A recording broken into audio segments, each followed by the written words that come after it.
All right, so here is the compound interest formula we're going to use for modeling the growth of money in this class.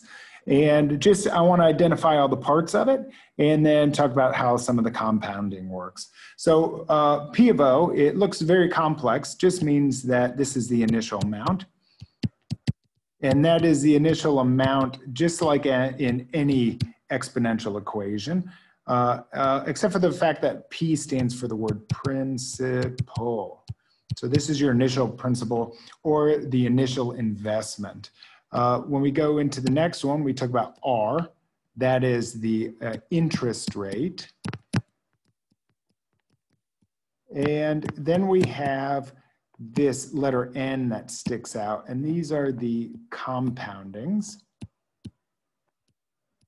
And what that means is, well, how often you get interest, okay? So interest, how often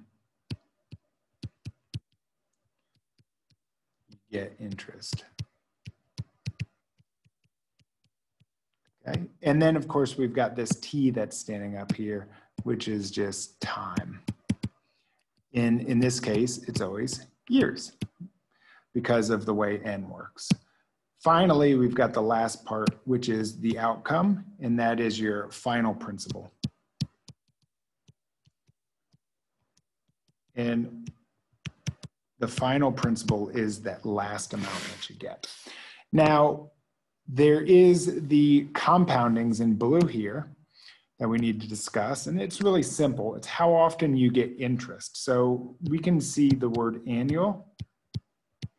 That means that you get interest one time, okay?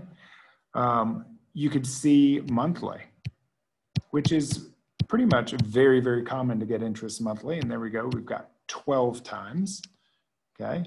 And then we've got quarterly, which is 4 times a year. And then we have weekly. And now we get into the ones that you don't really see as often. 52, and then we've got daily, which is 365.